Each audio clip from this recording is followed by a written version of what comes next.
नमस्कार। हम फिर से मिल रहे हैं, बीच में कुछ गैप हो गया था।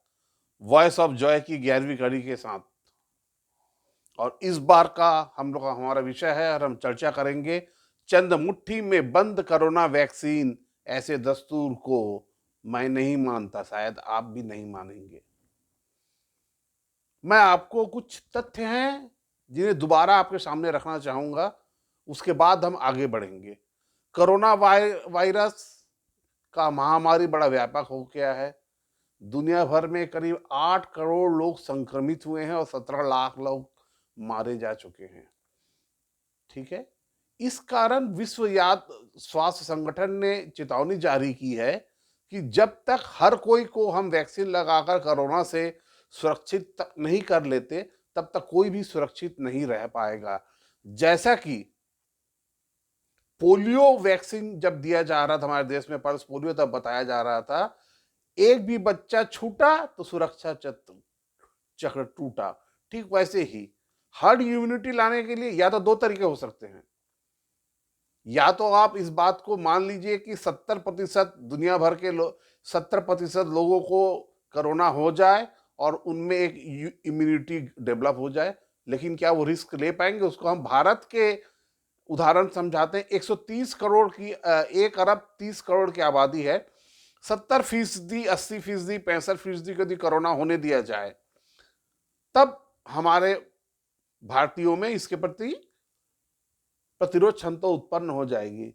तो मोटे तौर पे यदि 1 करोड़ लोगों को यदि हम अलाउ करते हैं, 1 करोड़ लोगों को 1 अरब लोगों को, सॉरी, 1 अरब लोगों को यदि कोरोना होने दिया जाए, तब हर्ड इम्यूनिटी आएगी और उसमें हमारे देश में 1.5% लोग मारे जा रहे हैं। मृत्यु दर बहुत कम है।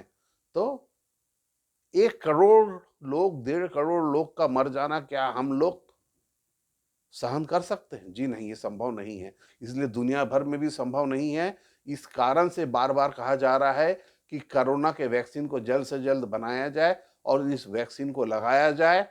और इस कारण विश्व स्वास्थ्य संगठन बार बार बोल रहा है, जब तक हर कोई सुरक्षित नहीं होगा, तब तक कोई भी सुरक्षित नहीं होगा। अब देखते हैं, अभी तो कोरोना वैक्सीन के बारे में आप लोगों को और भी जानकारी मिली होगी। कोरोना वैक्सीन बन रही है और इंग्लैंड, अमेरिका वगैरह में लगाना शुरू भी कर दिया गया है, और हमारे देश में, भारतवर्ष में भी जनवरी से लेकर मार्च के बीच में ये कोरोना का वैक्सीन लगाया जाएगा। लेकिन इस वैक्सीन को बनाने में रिसर्च करना पड़ा है कि कैसे बनाना है, कैसा सुरक्षित कितना है, कितना काम करता है। तो इस पे कुछ आंकड़े दिए हैं। इस पर कुछ सबसे ज्यादा शुरुआत में दवा कंपनियों ने वैक्सीन बनाने में कोई इंटरेस्ट नहीं लिया, क्योंकि इसके पहले सार्स और मर्स पे भी वैक्सीन बनाने की कोशिश की गई, इबोला पे की गई, लेकिन वे सक्सेस नहीं रहे। तो इसीलिए शुरुआत में दवा कंपनियां, जो बड़ी बड़ी मल्टीनेशनल वैक्सीन कंपनियां हैं, उन्होंने इस बात की जरा भी रुचि नहीं दिखाई कि वो वैक्सीन बनाएं या उस पर कुछ रिसर्च किया जाए। इसकी शुरुआत सरकारों की तरफ से हुई। दुनिया भर के सरकारों ने 6.5 बिलियन पाउंड दिए हैं इन दवाई कंपनियों को, यूनिवर्सिटीज को, कोरोना वैक्सीन पे रिसर्च करने के लिए, कोरोना वैक्सीन बनाने के लिए। और कई गैर लाभार्थी संगठन, जैसे गेट्स फाउंडेशन, अलीबाबा के founder Jack Ma, music star Dolly Parton, कई लोगों ने भी दिए हैं। तो वो 1.5 बिलियन पाउंड दिए। कुल मिलाकर 8 बिलियन पाउंड डोनेट किया गया है कंपनियों को, जबकि कंपनी ने खुद कितना निवेश किया है? मात्र 2.6 बिलियन पाउंड ही। तो ये जो कंपनी जो रिसर्च कर रही है, जो कोरोना बना रही है, ये सरकारों को पैसे से बना रही है। सरकार का पैसा मतलब टैक्स पेयर का पैसा, जनता के पैसे से वैक्सीन बना रहे हैं। लेकिन इसका नतीजा क्या हो रहा है? अभी हाल ही में ब्रिटेन की एस्ट्राजेनेका ऑक्सफोर्ड यूनिवर्सिटी के साथ मिलकर काम कर रही है। अरे वैक्सीन इसकी सबसे पहले आ जाएगी, ये बात है, और आ भी गई है। इंग्लैंड में लगाना शुरू भी किया गया है। लेकिन एस्ट्राजेनेका ने एक बयान जारी कर दिया है कि सिर्फ महामारी तक हम इसकी कीमत कम रखने का वादा कर रहे हैं। जब महामारी कम हो जाएगी, तब हम इसकी कीमत बढ़ा देंगे। अब इस चीज को समझ लीजिए, वायरस कोरोना वायरस एक बार आ गया है तो जाएगा नहीं। 10 साल, 20 साल, 30 साल तक ये वायरस रहेगा। अभी जो तत्कालिक तौर पर और फौरी जो कोशिश की जा रही है, कोरोना की महामारी को खत्म किया जाए। कोरोना रहेगा, जैसे टीबी है, पहले तो टीबी भी लाइलाज था। टीबी के लिए अलग सैनिटेरियम में लोगों को रखा जाता था, हाँ, अलग वार्ड रहते थे। तो आने वाले समय में वैसे कोरोना का अलग वार्ड रहेंगे, कोरोना का अलग डॉक्टर रहेंगे, जिनके कोरोना होगा उनका इलाज किया जाएगा वहां पे। लेकिन अभी महामारी को कम करने के लिए हम सब कोई लोग प्रयासरत है, और इसी के लिए डब्ल्यूएचओ भी बोल रहा है कि कोरोना की वैक्सीन लगाई जाए। अब देखिए, कोई भी वैक्सीन बनाने में कम से कम 8 से 10 साल लगता है। ये शायद दुनिया की पहली वैक्सीन है जो 10 महीने के अंदर में बन गई है। और अभी तक जो नतीजे आए हैं उसको देख के क्या लग रहा है कि 2 डोज लगाने पड़ेंगे। एक पहला लगेगा, फिर दूसरा दूसरे 2 हफ्ते या 29 दिन बाद लगेगा। लेकिन इसका जो इम्यूनिटी रहेगा, माने इससे शरीर में जो एंटीबॉडीज बनेगा और जो टी सेल बनेगा, वो साल भर तक रहेगा। उसके बाद रहने की गारंटी अभी नहीं दी जा सकती, क्योंकि अभी 1 साल तो हुआ ही नहीं है कोरोना का आए हुए। तब कैसे कितना जल्दी आप उसका नतीजा निकाल लोगे? तो यह हो सकता है कि इसका लगाने के बाद, कोरोना वैक्सीन को लगाने के बाद हमें केवल साल भर के लिए ही प्रोटेक्शन मिल पाएगा, और अगले साल जैसे फ्लू में होता है हर साल वैक्सीन लगाना पड़ता है। तो दवा कंपनियां तो इनको दिए तो एक अच्छा मार्केट मिल गया, तो जाहिर है ये पैसा कमाने की कोशिश करेंगे। अभी कम कीमत में दे रहे हैं, हाँ, अभी मुफ्त में भी देंगे, सरकार भी खरीदेगी, सरकार का पैसा, हमारा पैसा, मैंने पहले बता चुका है आपको। बाद में ये इससे अरबों कमाने की कोशिश करेगी। इसके बारे में पूरी दुनिया में चर्चा हो रहा है, और मेडिसिन लॉ एंड पॉलिसी की एलन टी होन कहती है, जब महामारी की शुरुआत हुई थी तब बड़ी फार्मा कंपनियों ने वैक्सीन को लेकर बहुत उत्साह नहीं दिखाया था। लेकिन जब सरकार और एजेंसियां फंड के साथ आगे आई तो उन्होंने इस पर काम करना पड़ा। और वे आगे कह रही हैं, ये नई खोजें, ध्यान दीजिएगा, ये नई खोजें आगे चलकर इन वाणिज्यिक संगठनों की निजी संपत्ति बन जाती है। पहले भी ऐसी हुआ है। अब हम मुद्दे पे लौट आते हैं, कोरोना वैक्सीन के मुद्दे पर। और हमने जो आज आपको बताया ना कि चंद मुट्ठी में बंद कोरोना वैक्सीन, ऐसे दस्तूर को मैं नहीं मानता। तो ऐसे दस्तूर को हमारा देश भारत भी नहीं मानता है। आप लोग को शायद जानकारी नहीं होगी, या कुछ लोगों को होगी, या कई लोगों को नहीं होगी। 2 अक्टूबर को, अच्छा, कोरोना वैक्सीन पे इसके पहले भी के मैंने कुछ एपिसोड्स में बताया था, कोरोना वैक्सीन के पेटेंट को लेकर। विश्व स्वास्थ्य संगठन जो 1995 में बना है, उसके द्वारा पेटेंट कानूनों का दुनिया भर में वैश्वीकरण किया गया है। माने पूरे दुनिया के देशों के पेटेंट कानून एक समान रहेंगे, जिसके तहत कोई भी नई इजाद की जाने वाली दवा, वैक्सीन या चीजों के बाद उस कंपनी का 20 साल तक मोनोपोली रहेगा, दूसरा कोई नहीं बना पाएगा। अर्थात वो जितना कीमत चाहेगा, जिसे चाहेगा उस कीमत पे दे सकता है, उसकी मोनोपोली रहेगी। हालांकि बाद में दोहा में जो कॉन्फ्रेंस हुआ, और बाद में विश्व व्यापार संगठन ने कुछ लचीलापन भी दिया कि अनिवार्य लाइसेंसिंग के तहत कोई देश जो चीज जरूरी है, 1-2 दवाई आवश्यक है जनता के लिए या विदेशों में कुछ जगह सप्लाई करने के लिए, तो उसे वो रॉयल्टी देकर, भले किसी दूसरे का पेटेंट हो, लेकिन सरकार रॉयल्टी दिलवाकर किसी दूसरे अपने देशज कंपनी को इस बात के लिए परमिशन दे सकती है कि उस दवा को या वैक्सीन को बनाएं। लेकिन ये काफी नहीं है। तो मैं बोल रहा था, 2 अक्टूबर 2020 को, इसी साल, भारत और दक्षिण अमेरिका ने विश्व व्यापार संगठन के council for trade related aspect of intellectual property rights, trips council बोलते हैं, उसको उन्होंने बोला था कि कोरोना महामारी को देखते हुए कोरोना के वैक्सीन, कोरोना के दवाई, कोरोना के जांच के उपकरण, जांच में लगने वाले जो भी और भी सामान हैं, और जो भी प्रोटेक्टिव किट्स वगैरह हैं, इन्हें माने विश्व व्यापार संगठन का जो पेटेंट का जो कानून है, पेटेंट की जो जकड़न है, जिसके द्वारा एकाधिकार किया जा रहा है, इस पर रोका जा रहा है दूसरे बना के, उसे छूट दिया जाए। अस्थायी छूट की मांग की गई है। जिसे आईपीवीआर भी कहा जाता है। अब भारत सरकार ने क्या मांग किया था, इसको एक बार देख लें। क्या किया था? 4 मांग की थी भारत सरकार और दक्षिण अफ्रीका ने मिलकर। पहला, कॉपीराइट एंड रिलेटेड राइट से छूट दी जाए, अस्थायी छूट दी जाए वैक्सीन की दवाओं के पे, वैक्सीन पे कोरोना से संबंधित सभी चीजों पे छूट दी जाए। माने कॉपीराइट मतलब किसी ने बनाया है, उसी को देख के आप एक बना लिए तो वो पेटेंट के तहत तो पड़ता ही है। कॉपीराइट के तहत भी पकड़ा जा सकते थे। पेटेंट में छूट मिल जाएगा तो ठीक है, लेकिन कॉपीराइट के तहत पकड़ लेगा, आपने कॉपीराइट की तहत मेरा कॉपी बनाया है, तो कॉपीराइट में छूट दिया जाए। इंडस्ट्रियल डिजाइनिंग में भी छूट दिया जाए। पेटेंट के जो कंपलसरी लाइसेंस अभी मिल रहा है उसको नहीं, पूर्णतः छूट। कोई भी इसको बना सकता है, किसी को भी बेच सकता है, जैसी जरूरत हो। तो इस एकाधिकार से हम मैं आगे आगे मैं नीचे और जब आगे बढ़ेंगे तो मैं बताऊंगा और पेटेंट के बारे में विस्तार से। तो पेटेंट से छूट दी जाए। इतना ही नहीं, प्रोटेक्शन ऑफ अनडिस्क्लोज्ड इंफॉर्मेशन। किसी भी चीज पे इजादारी कायम करने का 2 रास्ता है। एक तो पेटेंट ऑफिस, आप पेटेंट पर अधिकार ले लीजिए। दूसरा, ड्रग कंट्रोल जनरल ऑफ उस कंट्री का, जैसे हमारे देश में डीसीजीआई कहते हैं, ड्रग कंट्रोलर जनरल को उस दवाई का या उस वैक्सीन का उस देश में उपयोग करने के लिए, बेचने के लिए, बनाने के लिए अनुमति देने से रोका जाए। कैसे? एक तो पेटेंट अधिकार जब मिल गया है विदेश में, अब वो यदि हमारे देश में बेचने आएगा तो क्या करना पड़ेगा उसे? सबसे पहले हमारे देश के डीसीजीआई या किसी भी देश में करो, वहां भी कुछ अलग नाम रहता है, इसी तरह मिलता जुलता करना पड़ेगा।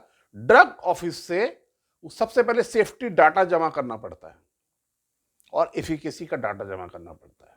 डाटा मतलब आपने जब वैक्सीन बनाया तो जो क्लिनिकल ट्रायल्स किए, फेज 1, फेज 2, फेज 3 जो ट्रायल्स किए, और 0 फेज से शुरू करके phase 0, phase 1, phase 2, phase 3 trial के क्या रिपोर्ट है, सेफ्टी डाटा क्या है, ये मनुष्य पर कितना सेफ के लिए कितना सुरक्षित है और उसके बाद कितना प्रभावकारी है, उसके बारे में जो वैज्ञानिक आंकड़े हैं, चिकित्सीय आंकड़े हैं, वो तथ्य, उसकी पूरी रिपोर्ट वो देश का ड्रग ऑफिस देखता है। देखने के बाद ही परमिशन देता है।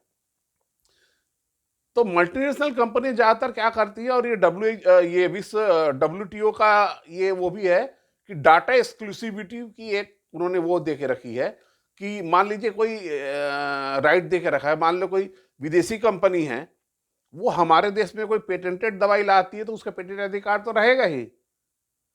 उसके अलावा भी वह जो क्लिनिकल ट्रायल्स किया है, तथ्य और आंकड़े हैं, उसको भी गोपनीय रखना पड़ेगा हमारे सरकार को। जबकि ये हो सकता है, अब ये आंकड़े हैं क्या, ये जो क्लिनिकल ट्रायल्स कर रहे हैं भारत में भी तो कर रहे हैं ना, हमारे देश के जनता को भी तो लगाया जा रहा है, हमारे देश के वॉलंटियर को भी तो लगाया जा रहा है। तो इस पे काहे का एकाधिकार? अब ये जो हमारे देश के लोगों पे ये लोग जो क्लिनिकल ट्रायल्स कर रहे हैं, उसका जो डाटा है वो बोल रहे हैं कि वो रहेगा अनडिस्क्लोज, किसी को आप दे नहीं सकते। तो जब यदि हमारी देश की कोई कंपनी यदि बनाने जाएगी, उस दवाई को यदि बनाना चाहती है, पेटेंट अधिकार का यदि रॉयल्टी देके भी ले ली, तो उसे डेटा तो लगेगा, क्योंकि उसने तो रिसर्च किया नहीं, रिसर्च तो किसी दूसरे का है, तो उसको उसका रिसर्च डॉक्यूमेंट लेना पड़ेगा ना। तो उस पर भी रोक है, कुछ रिसर्च डॉक्यूमेंट को आप लेके जमा नहीं कर सकते दोबारा। अरे भैया, एक बार जब उस पर हो चुका है, आपने मेरे ऊपर या हमारे देश के वासियों के ऊपर, वॉलंटियर के ऊपर जब एक बार टेस्ट करके देख चुके हैं सुरक्षित है, फिर दोबारा से क्यों घोपोगे उस सुई को लाके फिर से? तो उसमें भी छूट का, तो भारत और साउथ अफ्रीका ने 4 छूट की मांग की है। Copyright and related rights, industrial designs, patent पे और प्रोटेक्शन ऑफ अनडिस्क्लोज्ड इंफॉर्मेशन पे। लेकिन 2 अक्टूबर के बाद WTO के ट्रिप्स काउंसिल की 2-3 मीटिंग हो चुकी है। अभी हाल ही में 16 से 18 दिसंबर को भी एक मीटिंग जिनेवा में हुई है, लेकिन भारत के इस प्रस्ताव को नहीं माना गया है। हालांकि विश्व व्यापार संगठन में 164 देश हैं, उसके अधिकतर देश, अधिकांश देश चाह रहे हैं कि भारत और साउथ अफ्रीका का जो प्रस्ताव है कि कोरोना महामारी को देखते हुए कोरोना की दवाइयों और वैक्सीन वजहों पे अस्थायी छूट दिया जाए। और भारत सरकार बोल भी रही अस्थायी छूट दीजिए जब तक महामारी कम नहीं हो जाती। और इसके लिए ट्रिप्स की काउंसिल हर साल विवेचना करके देख ले, मीटिंग करके देख ले, जब चाहेगी तब उसको उठा लेगी, हमेशा के लिए बोल नहीं रही है। तो इसको माना नहीं गया है। मैं ये बता रहा था कि आधे से ज्यादा देश, आधे देश करीब 164 में से अधिकांश देश चाह रहे हैं कि ये छूट दे दी जाए, लेकिन फिर भी संभव नहीं हो पाया। क्यों? क्योंकि विश्व व्यापार संगठन का कानून कहता है कि 2/3 और उससे ज्यादा बहुमत से ही किसी चीज को पास किया जा सकता है, किसी नियमों को बदल जा सकता है। मतलब 164 में से 109 देश यदि चाहेंगे या उससे ज्यादा देश चाहेंगे, तभी भारत और दक्षिण अफ्रीका के द्वारा मांगे गए इस छूट को विश्व व्यापार संगठन नहीं देगा। इन्होंने छूट नहीं दिया, 90 दिन अभी 2 जनवरी को हो जाएगा, 2 अक्टूबर से। तो ये है हाल। अब थोड़ा बहुत इसमें हम देख लेते हैं कि कुछ कुछ लोगों ने क्या क्या कहा है। इस मीटिंग में भारत ने क्या कहा है। हमारा जो प्रतिनिधि था, हमारे जो एम्बेसडर है भारत सरकार का, उसने क्या कहा। Chair, we welcome the global cooperation initiative including COVAX and ACT Accelerator. However, these initiatives are inadequate to meet the massive global needs of the 7.8 billion people of this world.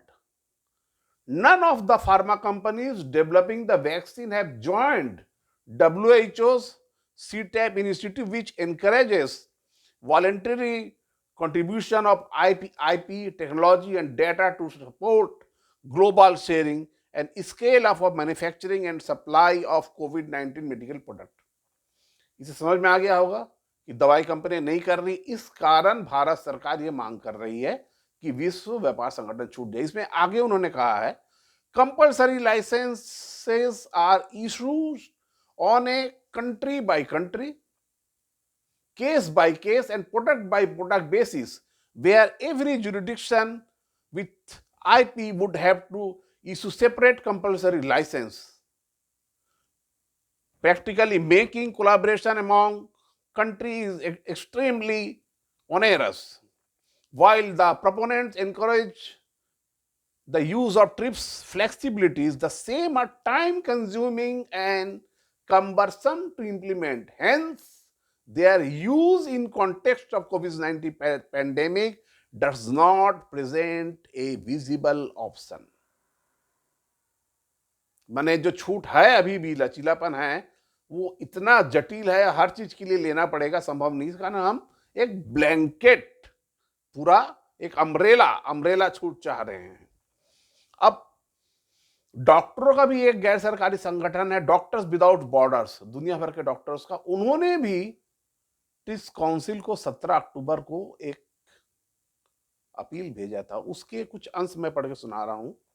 उन्होंने लिखा था, the IP barrier proposal, if adopted, would allow countries to choose not to enforce, apply or implement patent and other exclusivity that could impede the production and supply of COVID-19 medical tools and facilitate quicker and better collaboration for needed development, production and supply without being restricted by corporate interest and action.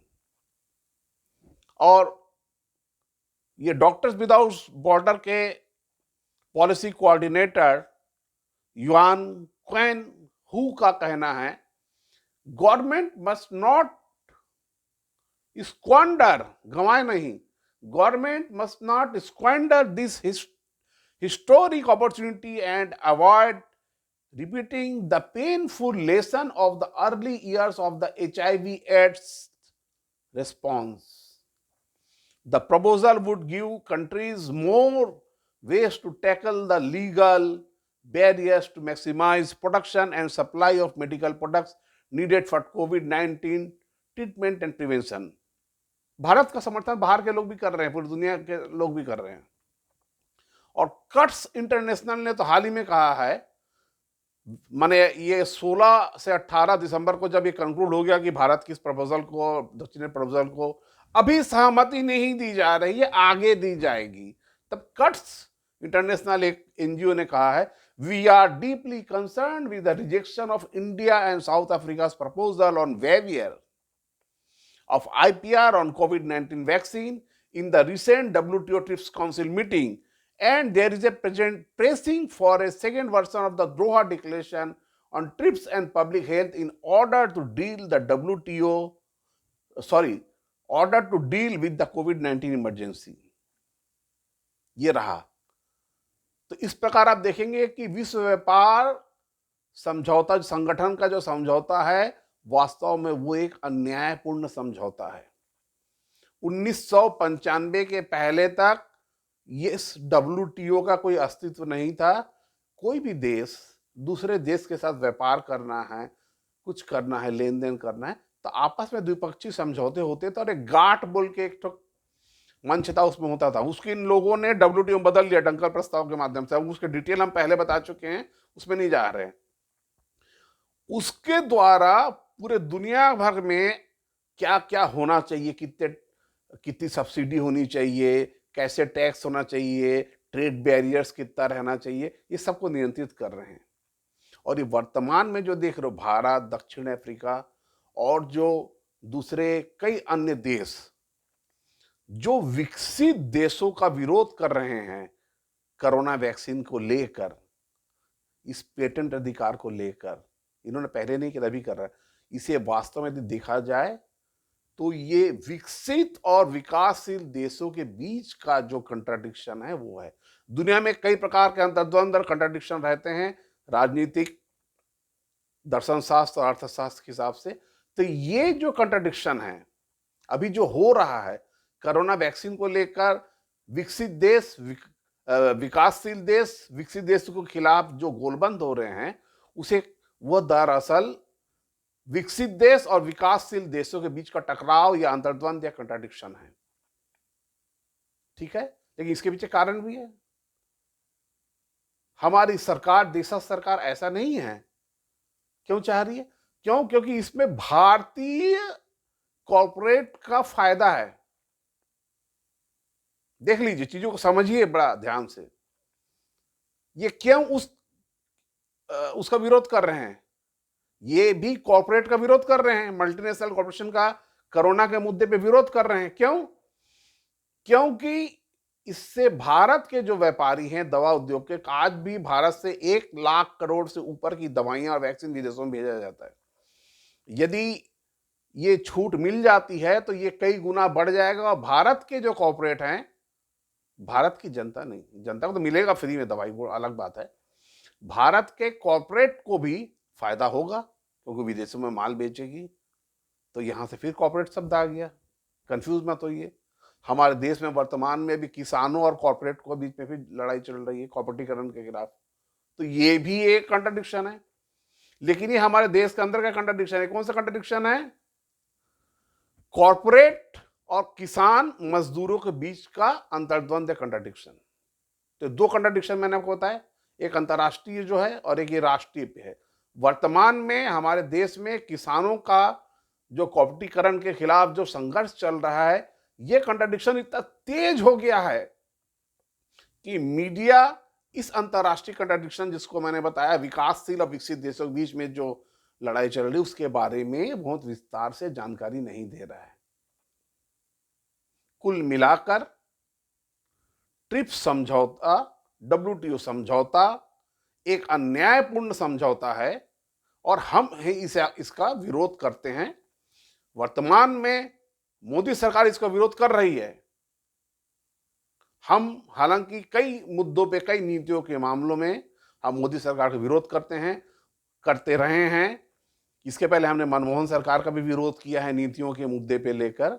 अभी वर्तमान में हम कृषक आंदोलन का समर्थन करते हैं, हम कॉर्पोरेटीकरण का खिलाफ जो लड़ाई चल रही है उसको समर्थन करते हैं। लेकिन कोरोना के मुद्दे पर मोदी सरकार ने जो कर रही है उसके लिए तो मैं एक शब्द कहूंगा, भले ही मेरे मित्र कुछ नाराज हो जाएं, शाबाश मोदी सरकार। ये मोदी सरकार ने अच्छा काम किया है। पूरे दुनिया के लिए। इस एपिसोड का अंत मैं हबीब जालिब के जो एक कविता है, गाना है, उससे करूंगा दस्तूर से। और ये खुद उनकी बेटी ने गाया है, जो पाकिस्तान में टैक्सी चलाती है, टैक्सी चलाकर अपना जीवन यापन करती है। फिलहाल आप इस गाने को उनकी बिटिया के आवाज में ही सुने।